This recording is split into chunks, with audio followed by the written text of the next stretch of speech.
Salam, hoş gördük hər birinizi. Biz bugün sizlə Avropada 17-ci əsrdə baş verən 30 illik müharibəni sual-cavab edəcəyik. Başlayaq.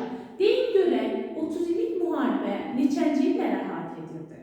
Bəli, 1618-1648-ci illəri əhatə edirdi. Bəs 30 illik müharibənin baş verməsinin səbəbi nə idi? Ən böyük səbəb dini səbəbiydi. Lakin siyasi və ərazi motivləri də güclü rol oynayırdı. Yaxşı, deyin görək mənə, Avropada 30 illik müharibə hansı ərazidə başlamışdı? Bəli, Müqəddəs Roma İmperiyasının ərazisində başlamışdı. Yaxşı, bəs kimlər arasında gedirdi? Katoliklərlə protestantlar arasında. Doğrudur. Müqəddəs Roma İmperiyasının ərazisində başlanmış, katoliklər və protestantlar arasında gedirdi. Yaxşı, deyin görək, 30 illik müharibədə hansı Avropa dövləti iştirak etməmişdi? Bəli, İngiltərə 30 illik müharibədə iştirak etməyib. İngiltərədən başqa bütün Avropa dövlətləri 30 illik müharibədə iştirak etmişdir. Yaxşı, növbəti sual. Deyin görək, 30 illik müharibədə hansı yeni silahdan istifadə olunmuşdur? Bəli, 15-ci əsrdə yaranan tüfəngdən və daimi qoşundan istifadə olunmuşdur.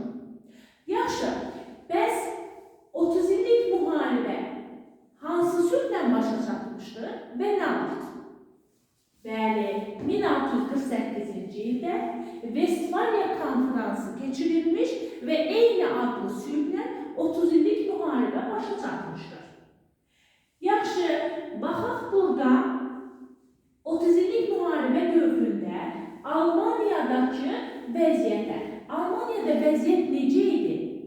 Almaniyada təbii ki, vəziyyət pis idi, dağınıq, aclıq, ondan sonra ticarət tamamilə dayanmışdı, əhalinin vəziyyəti ağırlaşmışdı və ölkədə 300-dən artıq knyazlıqlar var idi ki, burada həmin bu knyazlıqlarda feodal münasibətlər yenidən canlanmışdı. Yaxşı, deyin görək mənə, 30 illik müharibənin nəticəsində üstünlük hansı dövlətdən hansı dövlətə keçmişdir? Bəli, İspaniyadan Fransaya keçmişdir üstünlük. Doğrudur. Bəs hansı dövlətlərdə vətəndaş müharibəsi və üsyanlar baş vermişdir? Bəli, İngiltərədə vətəndaş müharibəsi, İspaniyada isə üsyanlar baş vermişdir. Baxmayaraq ki, İngiltərə demək, 100 illik, daha doğrusu 30 illik müharibədə iştirak etməmişdir. Daha sonra baxırıq, hansı dövlətin kardinalı kilsənin rəhbəri məhz dövlətin suverenliyi prinsipini irəli sürmüşdür? Bəli, bu məhz Fransa dövlətinin kardinalı, yəni baş naziri olan Richelieu idi. Richelieu, yəni Fransa özü hansı dinə mənsubuydu? Katolik dininə, bəli. Bəs kimləri müdafiə edirdi? Protestantları, bəli. Və bununla da deyir ki, dövlətin mənafeyi prinsipi hər şeydən üstündür. Doğrudur. Yaxşı, növbəti sual odur ki, 30 illik müharibə hansı sülhlə başa çatdı? Bəli, 1648-ci ildə Vestfaliya sülhü ilə başa çatmışdı. Vestfaliya. Yaxşı, Vestfaliya sülhünün şərtlərində nə deyilirdi?